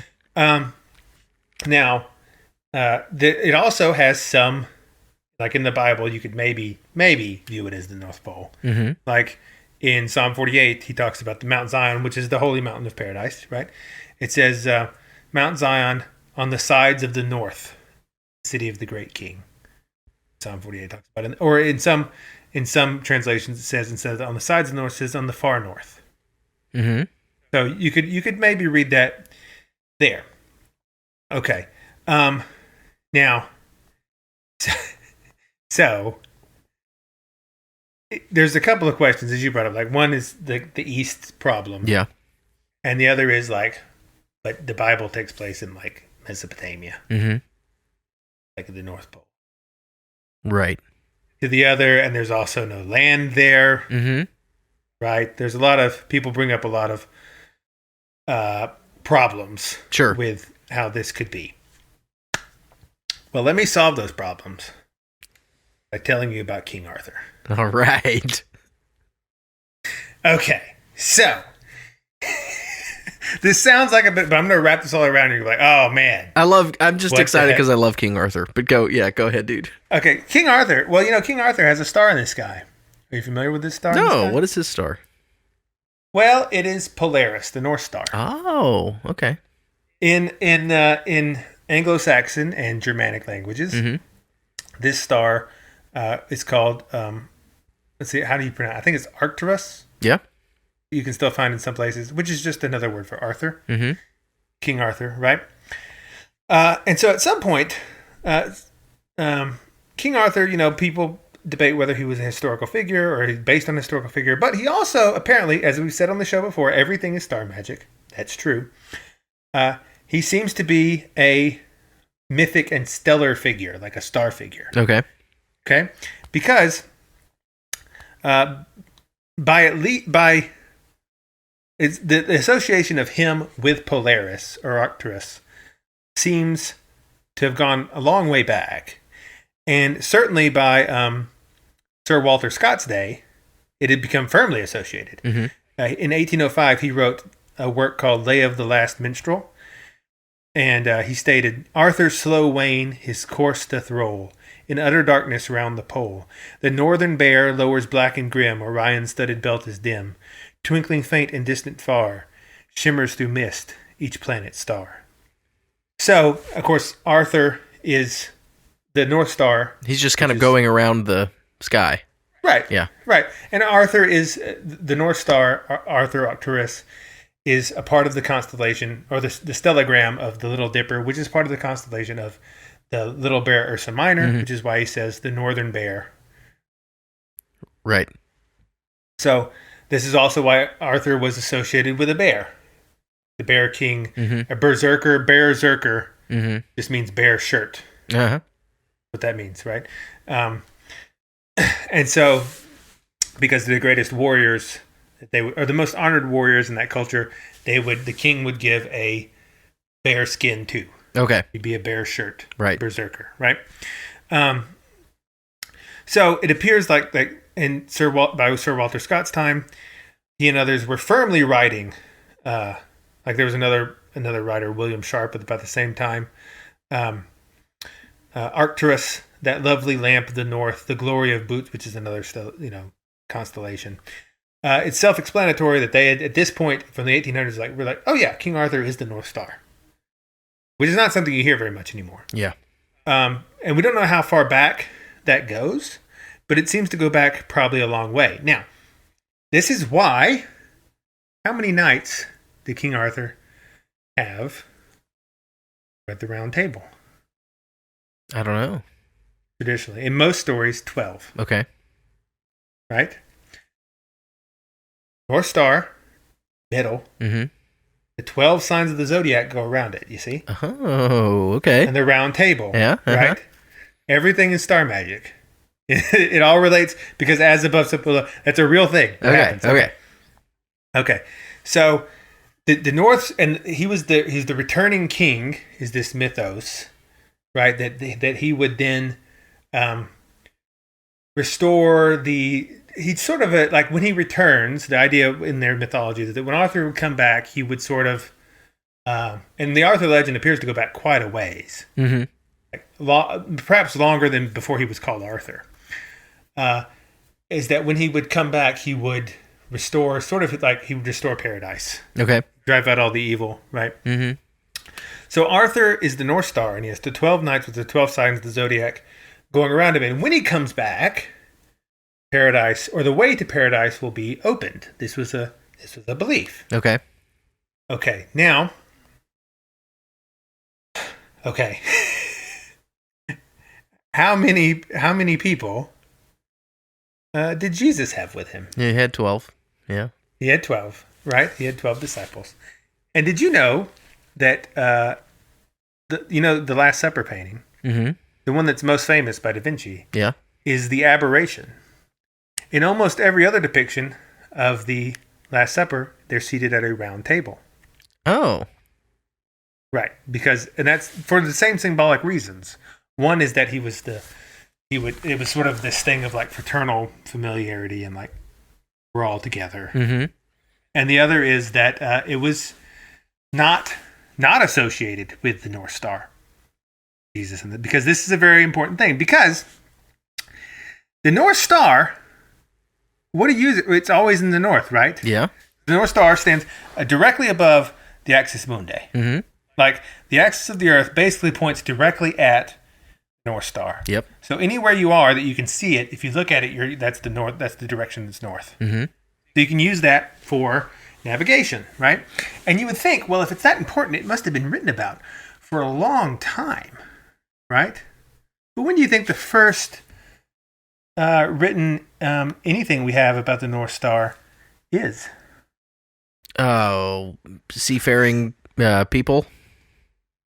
No, later than that. No, I couldn't even guess. I forget the exact date, but it's somewhere in the 100s, like 193, 143. Okay. First time anyone writes about the North Star. All right. And it is not used. We don't have any examples of anything of anyone saying that it's used in navigation until the 5th century. Wow. And so you think, well, wait a minute. That seems like a pretty obvious tool for navigation, like the star that's in the north. But what if I were to tell you they didn't do it because it wasn't there? What if that's what I was to tell you? Would you find that too unlikely? It seems a little nutty. Okay, I agree. It seems a little nutty. Okay. However, that is actually true on normal astronomy. People would like normal because of the movements of the Earth. Mm-hmm. Oh, Polaris was first described by Claudius Ptolemy in 169, so I was close. Okay. Right. So the North Star was not above the polar axis until sometime around that time. Okay. Wherever it was before then, we're not sure. Mm-hmm. But it wasn't used at that time for navigation because it wasn't there. Ooh. That's like it wasn't above the. If it was there, it wasn't in its place. Okay. It was in a different place in the sky. Where now, if you had to take a guess about what was actually there instead. What do you think they used as the North Star before then? What was the guiding star before then? I couldn't imagine what. Well, it was a star. That was part of the constellation Drago. Oh. So the Earth rotated, the skies rotated around the dragon. Uh-huh. And the specific part of the specific star of the dragon constellation was Alpha Draconis, which in Arabic was called Thubian, which means the snake. Freaking out, man. I know. Everything is star magic. I've tried to tell people this. They don't believe me. Before Jesus, here's what I'm telling you. Before Jesus came, the skies rotated about a point in the sky. Not Polaris, what now happens. And this is by mainstream astronomy. I'm not just, but rather around Alpha Draconis, rather around the constellation of the dragon. Mm-hmm. Right? And specifically, the star that they rotated around was the snake. Oh, man. So the Earth revolved around the snake. Like the snake had dominion of the Earth. You see? Yes. Now, the reason people often ask, why were the North peoples so eager to take up Christianity?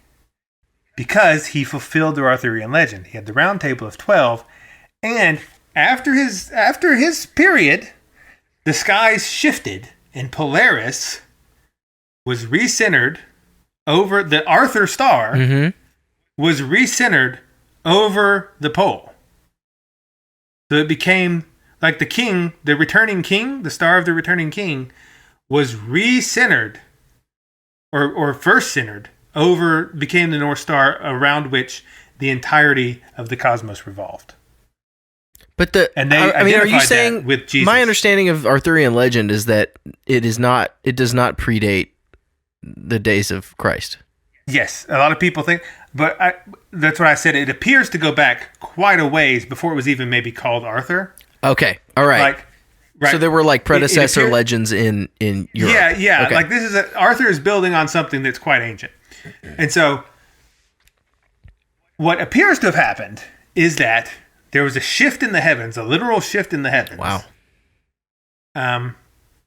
And astronomers say this is because of the Earth's travel through the galaxy and the solar system, and so as we go around, and that one day Polaris will stop being the North Star again, but about the year 100 ish, the dragon and the snake was replaced as the center point of the sky, and was replaced with the returning king star Arthur, which had the round table with the 12, the North Star we have now. Okay, and that they believed this opened the path back to heaven, right? So this association with the North Star with the pole, with the North Pole, as being like the path to heaven, has been there for a long time. This is why Thule was there, and Agartha was there, Hyperborea was there, all these places, and they have the thing. Now, okay, also in Hebrew, under the Jewish constellations, because every culture they name the constellations different things. Ursa Minor, which is the constellation with the current North Star Polaris in it, was called Kakbab. I don't know if I'm pronouncing that correctly, but it means he who cometh. Him who cometh. Okay. Same thing. Wow. The returning, and others called it a word that basically means the center, or the center of the constellations. So not only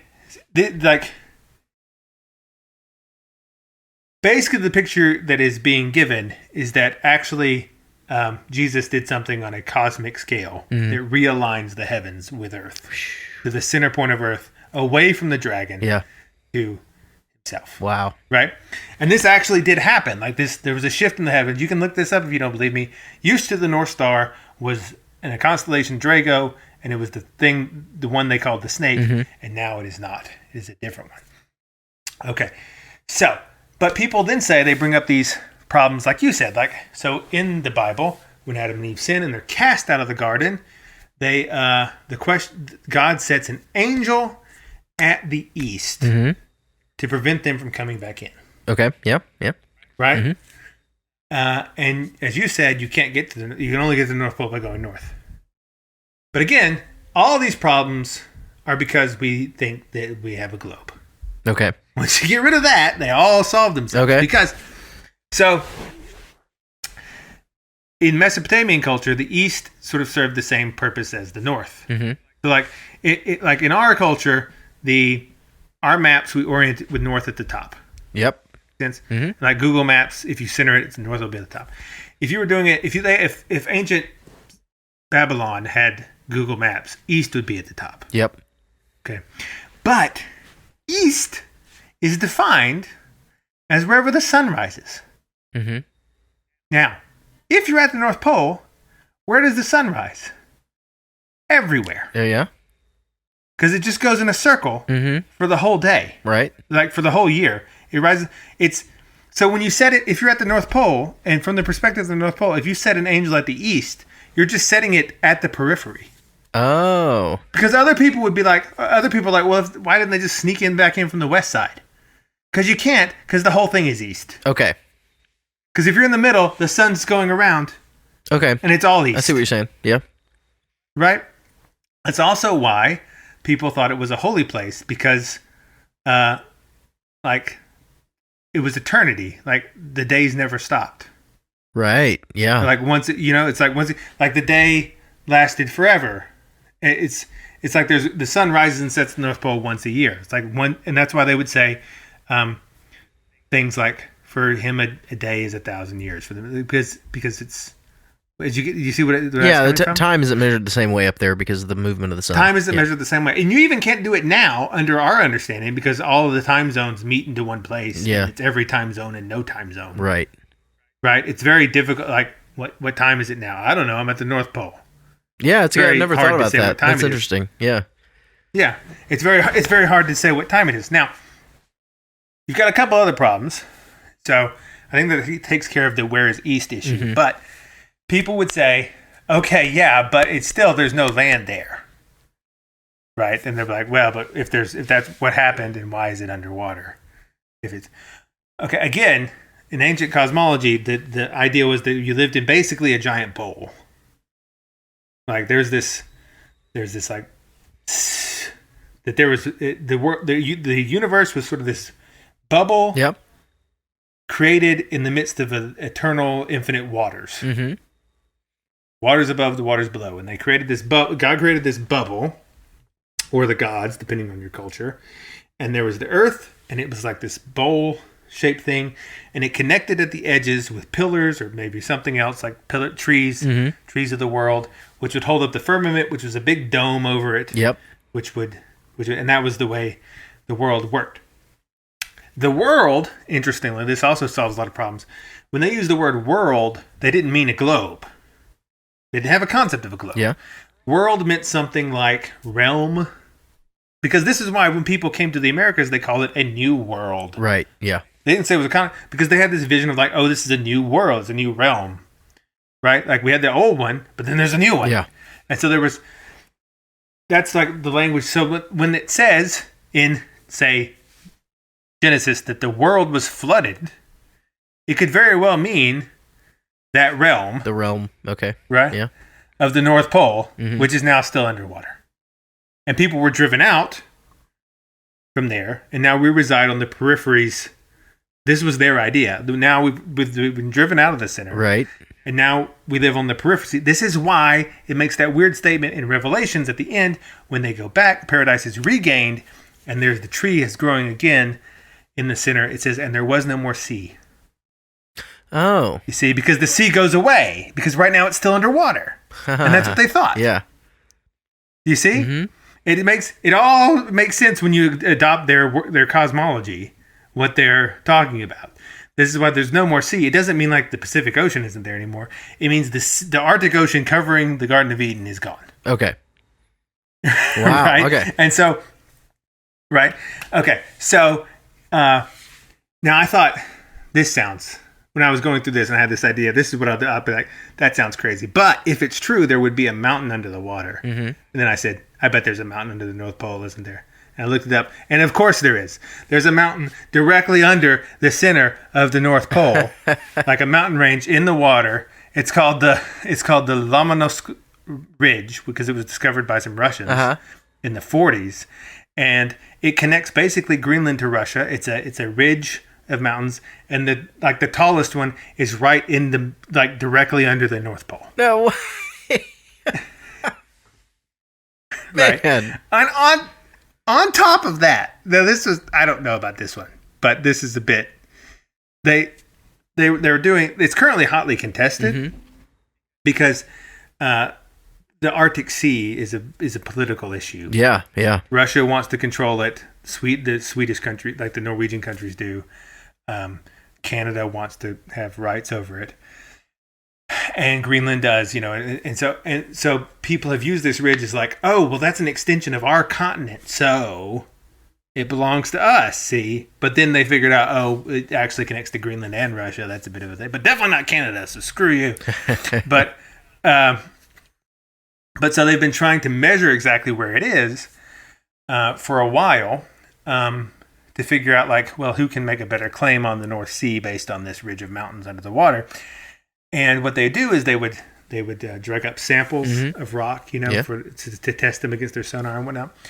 And it's apparently fairly hard to get these samples because the rocks are pretty hard and they're underwater, but they'll get them. And there was a Swedish researcher in 2012, and they actually got some samples of this mountain range directly under the North Pole.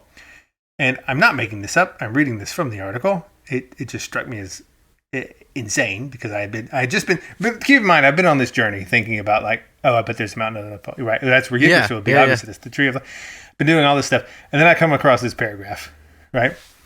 So he digs up the sample. He breaks open the rock to study it like a geologist would. Yeah. He said, quote, inside, I found something unexpected. Layer upon layer of fine lines, much like tree rings.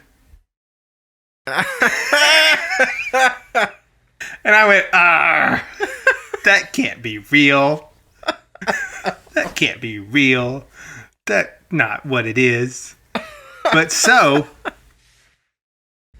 what if the remains of the tree of the world is at the bottom of the Arctic Sea, currently in sort of a petrified state, But I think this is the only place it could possibly be, according to ancient cosmology, because it has to be at the middle.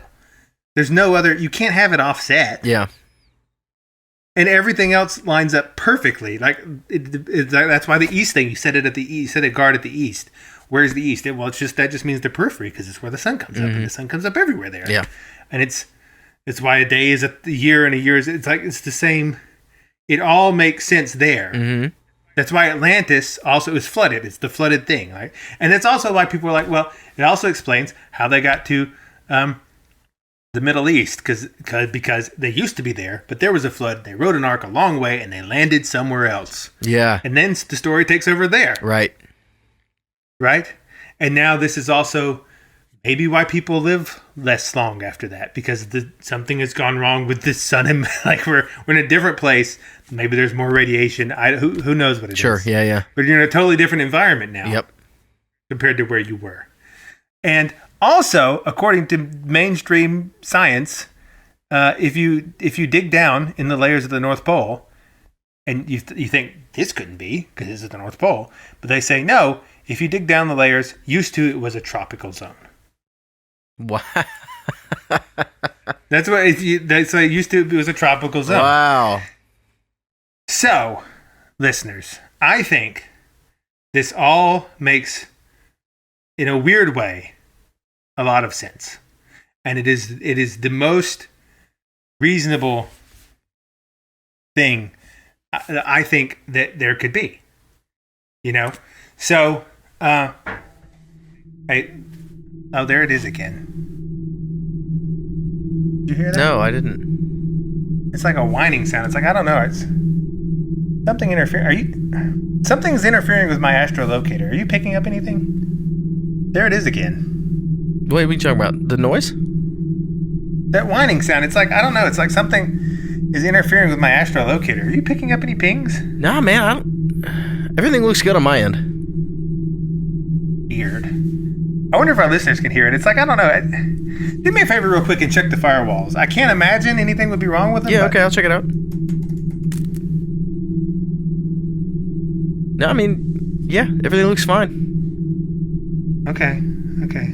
Listen, listener, I'm not being paranoid. We've had some attacks lately, for real. A couple of DDoS attacks on our servers at the surface level, above the bunkers. Yeah. We've seen a few Trojans trying to get beneath our security system. Yeah.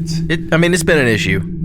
Sorry about the interruption. Yeah, it's just been a thing. Anyway, I think, as I was saying, I think that's the only possible place it could be. I mean, it puts.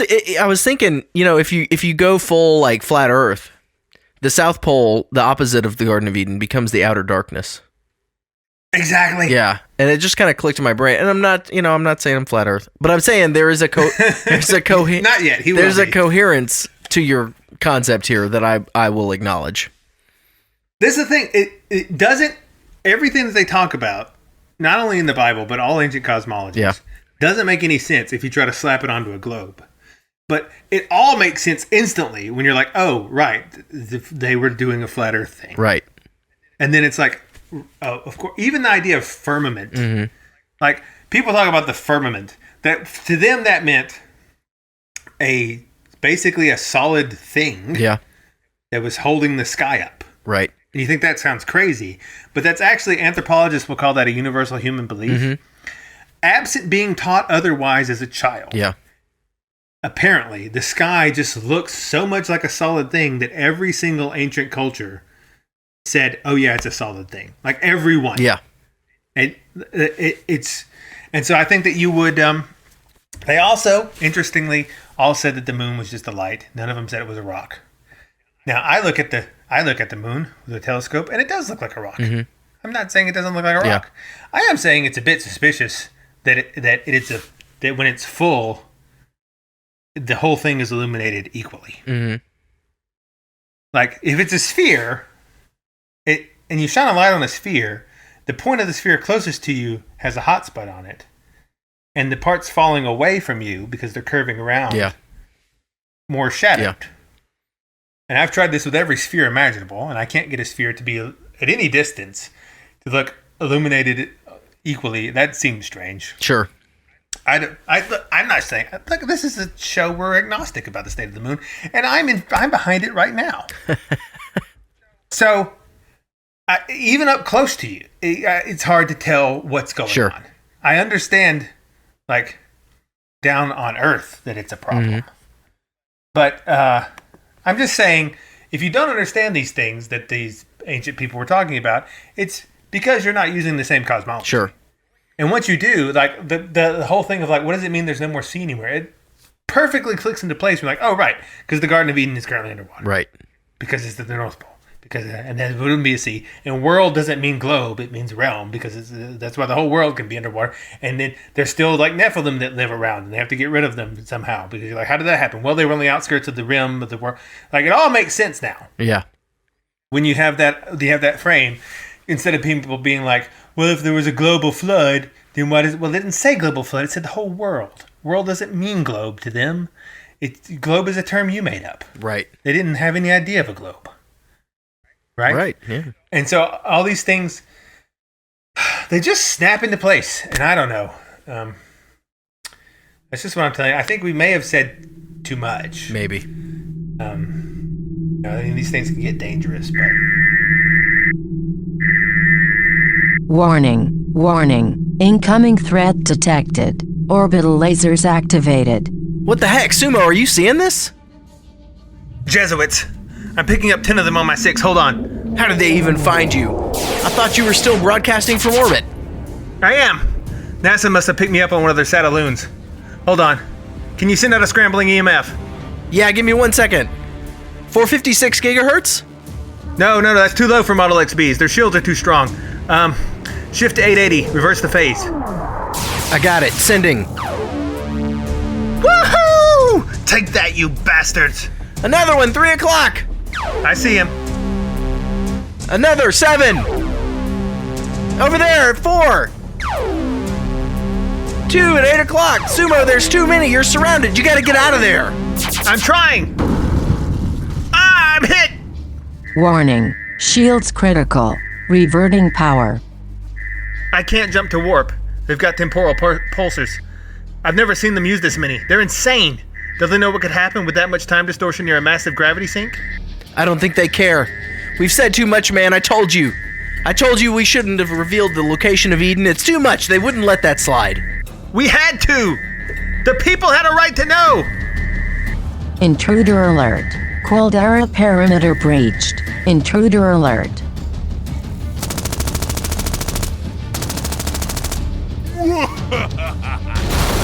They're at the bunker too, Sumo. It's a double attack. They've found the caldera. Can you hold them off? Warning. Hermetic seals compromised. Bio-isolation system failure. Smokestack, get your respirator. Initiate Plan Delta F. Burn it down. Get out of there. Okay, it's done. Self-destruct sequence activated. Lava tubes opening in T-3 minutes. Thank you for using the Yellowstone caldera. Have a pleasant evening. I've only got 3 minutes. I don't think I'll be able to give you any support. It's okay. I think I've got a route. I can make it. Oh no. What is it? They actually did it. The insane devil worshippers, they actually did it.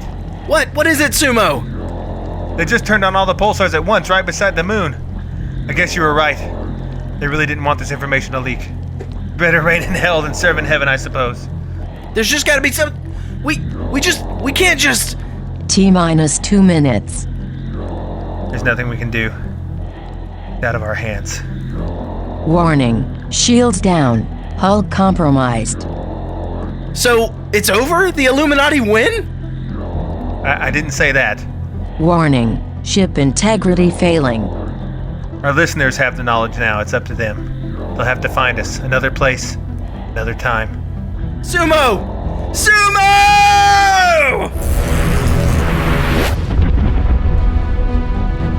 Orbital uplink lost. Warning. Bunker door failure. Security systems failure. All personnel evacuate immediately. This one's for you, Sumo. Computer, open the lava tubes. Let's give those Jesuits an early taste of hell.